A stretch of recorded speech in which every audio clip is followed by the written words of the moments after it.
Good morning mga karos, good morning.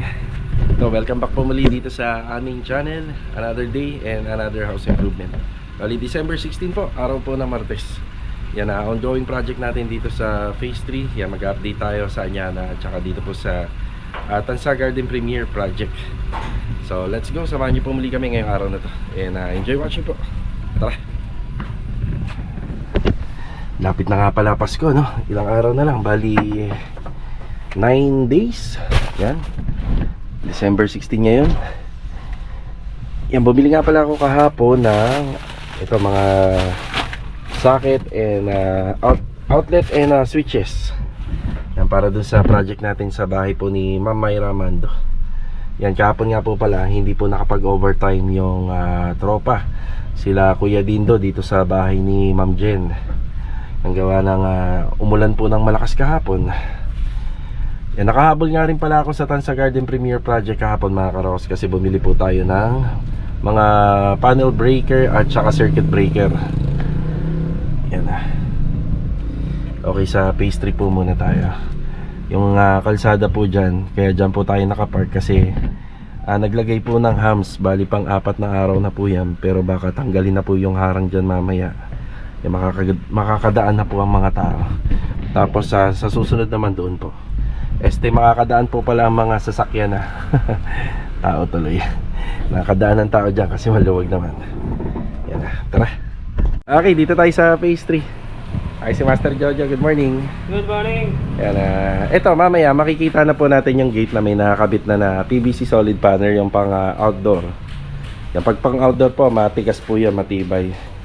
Yan. Tapos kumpleto na rin yung pintura rito. Bali sa mga pader nga wala pa. Yan, ito pa ikakabit natin. So yung mga ganitong klaseng panel, pwede itong wood look or pwede naman po itong design dito na ganito. So sa nakikita ko, maganda rin po yung ganito. Or pagka mahabaan. Pero pag mga konti lang ilalagay, kagaya doon, ganito po siya. Ganito po siya ikakabit. Bilog, good morning Bilog. Ayan. So ngayon, magtatanggal na po kami ng mga konting gamit dito. Tapos ito po, ikakabit na po natin. Tapos meron na po na ibang kulay, yung kulay brown, para po dun sa may pinaka ibabaw po ng ceiling ng spandrel. Yan. Tapos yung ibang mga gamit dito na hindi na part nitong renovation, tatanggalin na rin po natin. Nakagaya din po nito. Yung pang panel na to, tanggalin na rin natin. Ilan na kulang? Yung 1 gang. Tugang yun yan. Tugang yan, oh. Yan, 1 gang yan. Tapos ito, tugang. 3 lang yun. 3 lang ba? 3 na yun nandito eh.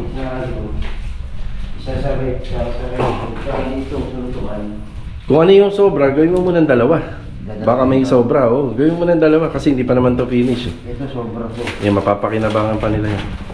Kaya nilista ni Papa to, kala niya papalitan yung 2 nila. Hindi na. Sige, palitan mo na. Bonus na natin kay ma'am. Kasi tingnan mo, si Ryan nakalagay rito. Tama rin pala ginawa ni Kuya Boy. Log, ito, babalik natin to. Ninail gun na yan. Yan, ninail gun yan sa taas. Yan, babalik tayo rito sa mga nagawa. Tapos ito, Log, simentohan mo na rin. Ayan, may bungi rito. Nandito naman tayo kay Sir Joshua sa unit niya.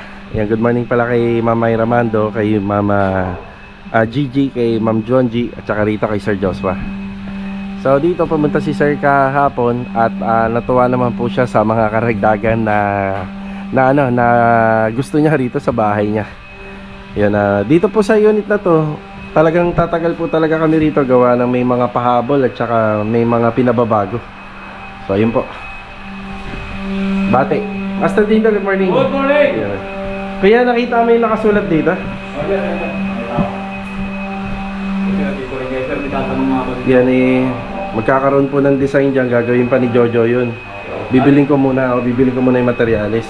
Sabi ko sir, sa concealing natin, yung siding niyan, ano ba ang kulay natin? Paano siding? Sa loob. Puti yan, puti lahat. Okay.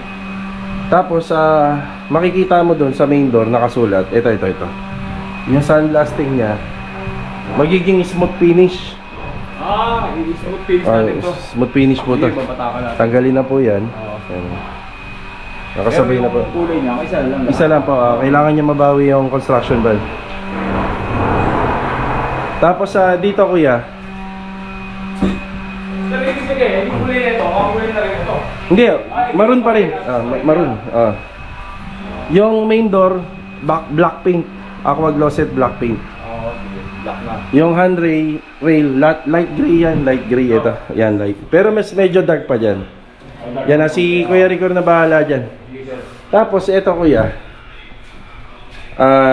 Staircase cover, parang ganyan yung design niya. Tin shop gray yan. Tapos yung sa wall stair, ito. Ito yung tin shop gray. Okay. Tapos yung pinaka sa ito sa may bar counter. Yan white. Ito white. Ito white. Yan white po yan, yan buo. Hindi tinted gray. Tin shop gray niya. Yan white na rin. Tapos yung ginagawang cabinet ni Kuya Ricardo sa TV console, white yon. White lang din. Ganito lang din. Ganyan din po. Yung ginamit na rito. Tapos itutuloy niya yung drawing talaga rito. Yung meron dito. Tapos ito, seal gray. Tapos yung isang pintuan dito, seal gray. Kasi ito buo, steel gray. Hindi, babaguhin niya yung kulay niyan eh. Ganito dapat yung kulay, kuya. Masyadong matingkad po yan. Okay. Ganyan po yung kulay, masyadong matapang. Aha. Ito, meron yung ilalim. Yan, tin shop gray. Tin shop. Yan lang. Kuya Rigor, morning po Kuya Rigor. Itanong mo na lang yung instruction kay Kuya Dindo ha, alam niya. Ayan, puti yan. Puti, buo. Lahat. Sa baba. Puti. Balita mga karos, nandito tayo sa Phase 4. Hindi ko nabanggit sa intro na pupunta po tayo rito. Yan, magbibigay lang tayo ng konting update. Yan, good morning nga rin po pala kila client owner. So, ito nga po pala mga nakasako na to. Ano na lang po to, buhangin. Tapos yung mga panambak dito, nakuha na po. Yung update na lang po rito sa gate at saka dito sa fence grills. Yan, susukatan po natin. Then, bibilan po natin ng solid panel. Kung ano po ikakabit ni bilog doon, parang ganun yung ikakabit dito. Tapos ilaw na lang sa 4 na poste. Tapos itong pa-holiday, yan papipinturahan na po natin yung mga bakal nito. Yung naka-primer coat lang po to. Tapos yung polycarbonate, papakompleto po natin dyan. Tapos yun sa lababo na lang. Yan yung kitchen counter. So kitchen counter, tapos yung ceiling. Tapos maglalagay tayo ng ilaw. Yan, doon sa TNB, ano lang po siya, abang lang. Dito lang tayo maglalagay ng ilaw at saka ng exhaust fan. Yan, dito po banda. Tapos sa demolition na lang po ng pader. So halos mati-turnover na po natin kay client. Then meron second phase ng contract to for finishing na. Yan, pinaghahandaan na lang po nila client po yan. So sa finishing phase, yun yung makikita natin na naka-tiles na to. Tapos may mga accessories na, kompleto na sa pintuan. Yan, hanggang sa matapos, then overall paint. Gumapang na yung halaman dito. Gumapang na siya. Yan. Tapos dito nga pala, ang bagong nagawa po rito is yung sa copper tube line. Mapapansin nyo, yan, merong linya ng copper tube and electrical ang lumabas dito. Yan, kapag napatapos nila yung bahay nila client, yan, magkakaroon po ng mga dyan, condenser. Dito po nakatutok. Yung breaker nito o yung panel breaker ready na. Yan, nakompleto na rin po natin. Ipapaasikaso na po natin yan kay Kuya Boy. Tapos yung sa ceiling, hanggang ceiling framing lang po muna tayo rito. Pero ito pwede na po natin lagyan ng ng kisame. Yun nga lang, lagi ko sinasabi na hindi naman po kagad natin mailalagay dahil PVC ceiling panel yung ilalagay natin. Kailangan po naka-tiles na po siya at saka naka-partition. Pero yun, kasama naman po sa contract natin yun na ikakabit natin yun. Yun nga lang, para mas maganda po ang installation. Bibilhin ko lang pero isasabay na po natin sa finishing. Yan o. So ito yung update dito sa project natin sa phase 4. Ayan na yung pang ceiling framing.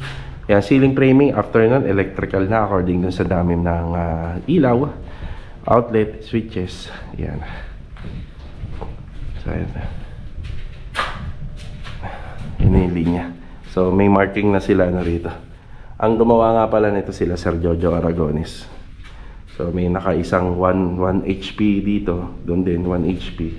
Tapos mag-aabang tayo ng para sa 2 HP rito. So aircon po yun. So meron 3 aircon unit po to. Bago po tayo malis, tinanggal ko na lang yung ibang kalat dito. Pero ito hindi na po muna natin tatanggalin dahil magagamit pa natin to sa pag-install po ng tiles.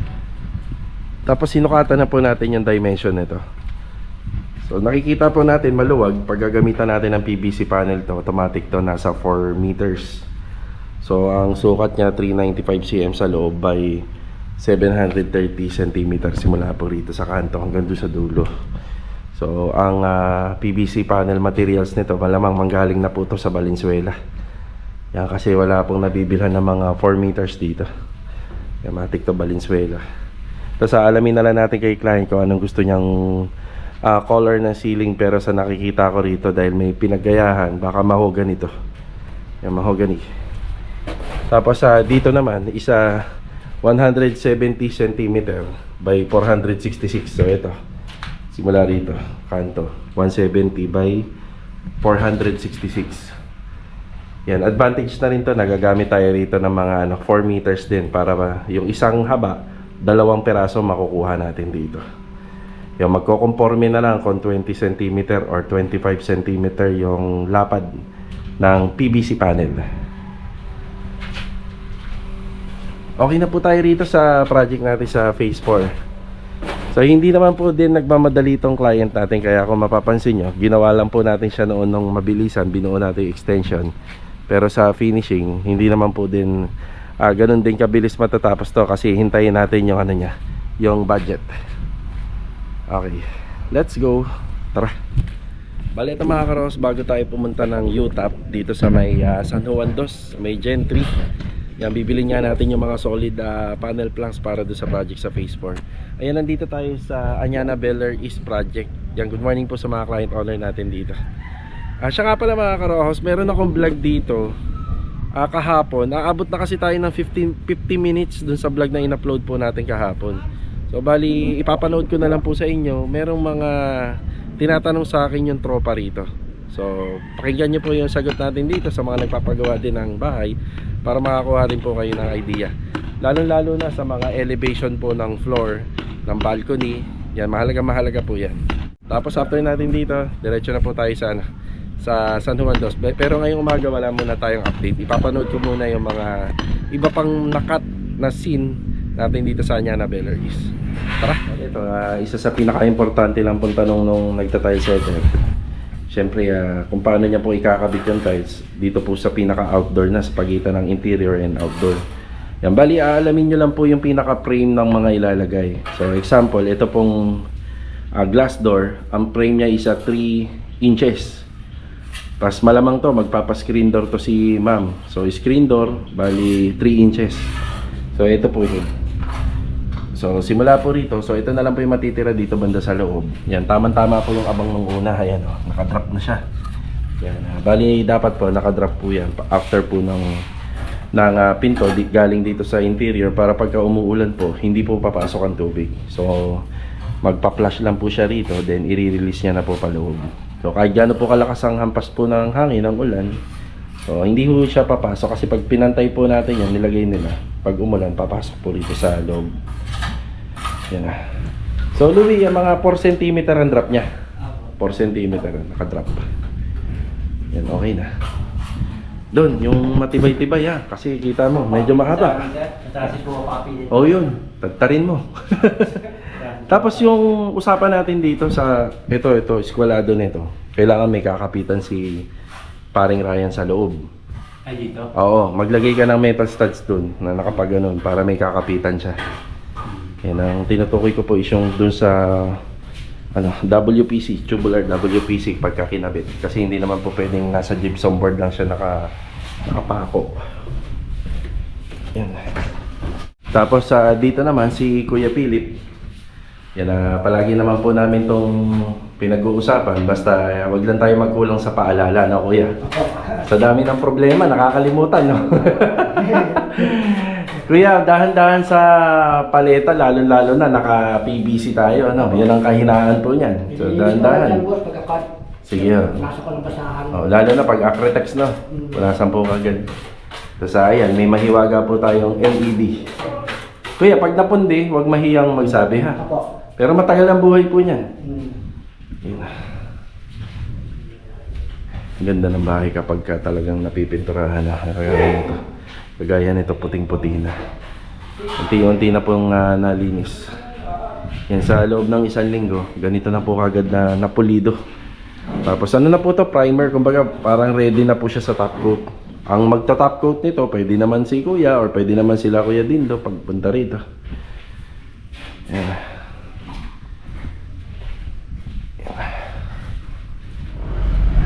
At ayun po mga karoos, yung mga nangyari at naganap po kahapon dito sa Anyana Bel Air East Project. Ayun po yung mga trabahong ginawa ng ating mga kasama na si Louie, Kuya Philip at saka si Adonis. Ayan, nandito na tayo sa UTAP. Yan, San Juan Dos, General Trias. Nabibili lang po tayo rito ng materyales. Okay na tayo rito. Ayan na. Bali, ito po yun. Siyam na piraso po yung binili natin para doon sa project natin sa Phase 4. Yan, bali ang mako-comment ko sa materialis na to, kapag ganito ginamit natin sa gate, medyo nagmamahal po yung costing ng gate natin. Bali, itong solid planks po ay nagkakahalaga ng 1,000 ang isa. So, siyam na piraso, magkakasya na po yan kasi 2.9, tapos sa isa makakakuha tayo ng 4 na piraso, sa isa naman makakuha tayo ng 2. Hindi lang po yan yung materialis na gagamitin po natin. Gagamit din po tayo ng no more nails dyan. Tapos gagamit din po tayo ng stainless screw. Yan, bibili pa po tayo ng. So sa imbis na tubular lang, yan na okay na ma'am, thank you po, salamat. Yan, imbis na tubular lang, yan na medyo mas pataas pa ng costing konti. Pero nagbibigay naman na po ng elegant look yung ating mga gate tsaka yung fence grills. Yun lang naman po yung ano niya, advantage. Bibili lang po ako ng stainless screw na gagamitin po natin dito kapag kinabit natin. Tara. Ayan, bali nakabili na tayo ng para sa gagamitin na screw. Yan, maraming pwedeng gamitin. Meron din maporma. Yan, conforme po doon sa abang na ginawa natin sa gate. So ito, stainless screw na 1 inch. So hindi na to kinakalawang. Yan, nakikita nyo naman na yan sa mga project natin. Tapos bumili rin tayo rito ng kailangan yan yung matibay na pambutas ng bakal. So hindi porket bumili tayo nito na yan, nasa 9,000 na to, ay hindi na po tayo mapapagastos sa mga fixing materials. So sa screw nya pa lang, sa screw ay umaabot na ng 648. Yung screw pa lang na gagamitin, medyo madami, 108 pieces. Tapos yung drill bit na 1/8, bali 225. Yan, pwede naman po tayo mag-follow up na lang kung sakali magkukulang. Hindi pa kasama dyan yung no more nails, kasi kailangan may no more nails yan na follow up kapag i-screw na natin para matibay talaga. Tara. Bali ito mga karos, after break time, andito tayo sa Lumina Homes Phase 3. So hindi natin nadaanan tong bahay nila Ma'am Gigi at saka ni Ma'am John G. Milo. Ayan. So magandang araw. So ito, shoutout muna kay Mama Sinaida Concepcion at saka kay Sir Rick Concepcion from USA. Yan, God bless po. Tsaka sa Leonardo family. Yan, Leonardo family ng Subdivision Phase 3 Cluster. Yan, God bless. Yan, sige po yo. Good afternoon po. Good afternoon. Ito na pala yung ginagawa nila rito. So yung excavation po rito sa harapan ng bahay. Bali meron po itong 3 poste rito. Tapos yung pinaka gate nito medyo malaki-laki or medyo mahaba yung gate nya. Yan. So ito, nakatayo na yung mga poste. So meron pa tayong isa doon. Ay si Ricky. Good afternoon, Ricky. Good afternoon, boss. Yan na. So ito yung mga ginagawa pa lang po nila rito. Huwag kalimutan yung dilig, Rick. Nakapag-dilig kayo? Okay, nakapag-dilig kayo. Yan. Ayan, bali hindi muna tayo dadaanan sa Garden Phase 5, yung sa bahay nila Sir Ivan at saka ni Ma'am Carissa. Yan, may biglaan po tayong delivery ng mga gamit dito sa bahay ni Sir Joshua. Yan, dito sa project natin sa Phase 3 na ginagawa nila Kuya Rigor at Kuya Dindo. Yan. So ito po muna yung assignment namin dito. Bali ito mga karosyo, isang poste. Yung mapapansin nyo, halos nakatutok yan dyan sa may balcony kasi ito po is yung open. Yan, bali magkakaroon tayo ng rafter dito na nasasalo po ng bigat dito sa may poste. Ayan na, bali open po kasi to dahil meron po silang parang mini garden dito banda. Ang kakaiba to sa mga ginagawa po namin mga unit dito. Kasi sa mga ginagawa namin dito, yung bubong po ay fully closed. Ang gusto nila rito yung medyo open. Yan, pwede naman po yun. Nga lang, matakaw lang po yun sa maintenance. So, kanya-kanyang pag-aalaga ng bawat bahay, kumbaga. Diba? So, yun, yung slab natin, ang curing time niya isa 2 weeks lang, pwede na. Nakaslab naman po tayo, tapos hindi naman ganun kalaki. Kaya alaga lang po siya sa tubig. Yan, patubig. Yan, umuulan naman po palagi eh. Bonus na kapag umulan, natutubigan po yun. Yun nga lang, apektado yung trabaho natin dito. So, importante, mabakuran muna natin to. Pag nabakuran to, para pag long weekend, at least may bakod na siya. Yan, ayos na rin yung mga gamit. So, ito muna yung update. Okay, bumalik na lang po tayo rito para makapagbigay pa ng konting update. Yung sa poste, wala pa pong ilaw yan. Tapos ang kulang pa rito yung pinaka downspout. Yan na, kukumpletuhin na lang yan. At saka ilang pang mga tiles na hindi pa po natin pinakabit. Yan na. Dito na nagpa-apply na skin coat si Master Dindo. Ito nga po palang part dito ng area ng porch. Ito kasi sa sandblast dito sa may main door. So pinapakinis na lang po ni Sir to. Yan na. Gusto niya makinis. Tapos bumili na po tayo ng ano siya, yung pinaka baseboard. Yung baseboard na ang sukat nito is 1x2 by 8 feet na i-design po natin dito. Yan, bali magagawa yan baka bukas na para rito.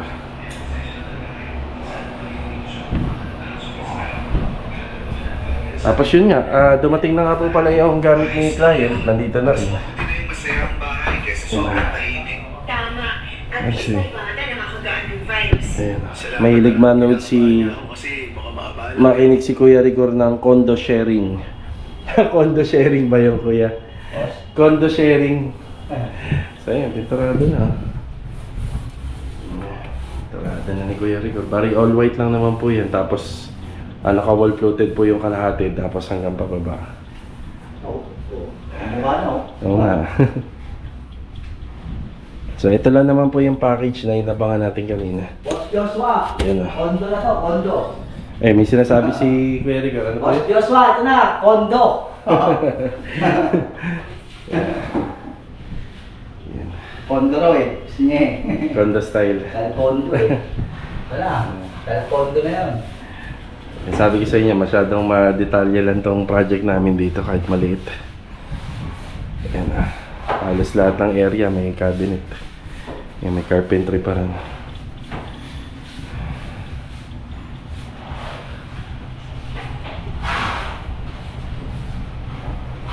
Ang ganda rito.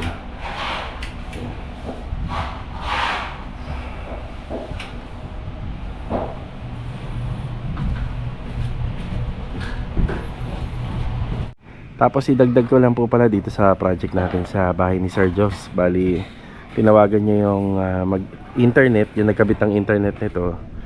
Yung pinalilipat niya po dun sa yung abang namin sa second floor. So buti na lang yung abang na ginawa namin ng linya ng kable sa second floor. Yung papunta dun sa TV console dun sa second floor ay hindi pa po namin hindi pa po namin pinuputol. So ayan, kinontak niya na yung sa internet. Bali, pinalilipat niya doon sa second floor. Tapos siya nga po pala, syempre sa rin po, kahit na medyo maluwag na po tong renovation sa bahay, mahirap din po yung basta tayo ng gamit gawa ng ito kasi yung grout. Sa grout pa sa tiles. Pero buti na lang maliit lang yung package niya, no, Kuya Dindo, no? Kala ko malaki talaga. Meron pa daw yun eh, may TV pa. Oh, may TV pa daw na darating. Oo. So kung hindi naman malaki, pwede ko ilipat dun sa sa bodega. So yun, nakita ko naman maliit lang. Yan, pupuntahan ko muna si Bilog doon, yung ginagawa niya dito sa bahay ni Mamay Ramando. Ito bali huling unit na i-update natin ngayong araw po ng Martes. Yan, dito pa rin sa phase 3. Yan, itong bahay ni Mamay Ramando. Yan, baka bukas, baka tuluyan na po natin matapos tong unit.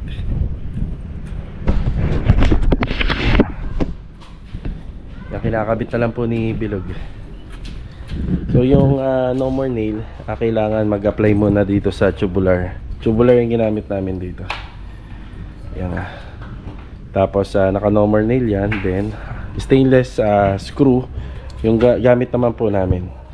So itong stainless screw na to, meron pang isang maporma po na nilalagay rito, pero dapat hindi tubular yung inabang. So kami tubular po kasi yung abang na natin. So okay na rin po to, less maintenance. Basta stainless, hindi na po kakalawangin yan. Yan, pupunasan na lang po to para ma-turn over ng malinis. Yan, mas sige, pasok ako. Yan. Yan, mano-mano lang ini-screw ni Bilog para alalay. Ganyan po itsura niya sa likod. Siya nga pala, kung tatanungin nyo kami, yung mga unit dito sa Lumina kasi, meron na siyang existing na TNB. So bali may another extension na yun. Konti na lang yung ginawa naming extension dyan. Kung ano yung mas matrabaho po tong harapan. At syempre mas magastos kasi mas malaki. Yan, madilim. Ito. Yun. Nakakapaglinis na kami ng konti. Meron lang pong dapat masilyahin dun sa taas kasi nung nagtrabaho kami dito sa bubong, yung mga dowels niya, yan po mersa rito sa second floor. Yan, natural lang po yun, nangyayari po talaga. Hindi naman po kasi natin pwedeng hindi ibaon lahat. Ayun o. Yung papamasilyahan ko na lang po yan. Tapos dito banda, nabalik na rin po ni Bilog yung disenyo. Ayun yung disenyo. Yan yung grills na yan. Yan, may balik na rin. Tapos yung kulay pala ng pintura nito mga karos, bali primer white lang po yan. Primer latex lang.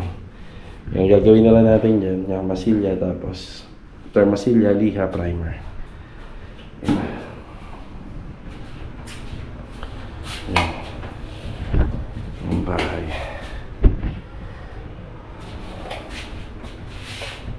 Wala pa masyadong pintura. Tapos ito, hindi po to namin pininturahan. Ito lang po. Bali, pa-previous natin sa kanila nung gumawa tayo. Ito lang yung pininturahan natin. Yan.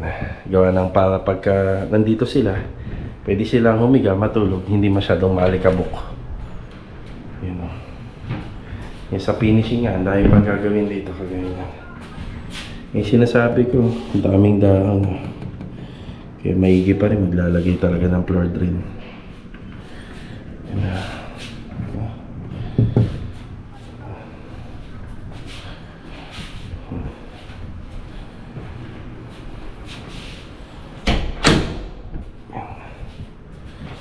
Yan na lang yung problema dyan.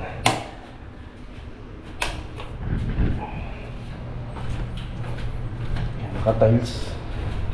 Tapos pag may budget pa si ma'am, pwede na to, cob ceiling, tsaka to. Gusto niya ipa-improve. Tapos pag nagka-budget pa, pwede na overall paint. Ang isa pa sa magastos dyan, itong TNB, toilet and bathroom. Yan ang isa pa sa magastos. Exhaust nakabang na, pati yung sa exhaust din ng range hood.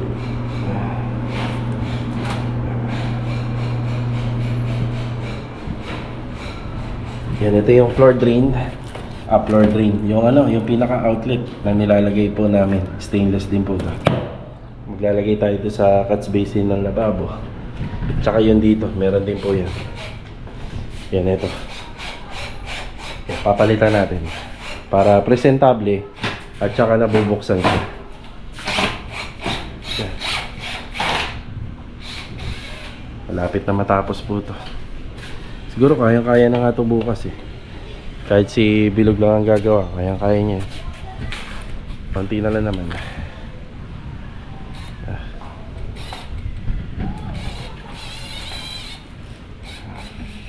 Bali mga karos, hanggang dito na lang po muna yung vlog natin yung araw po ng Martes. Yan, kita-kita na lang po ulit tayo for the next video. Yan, God bless po sa ating lahat. Ito paalam po muna.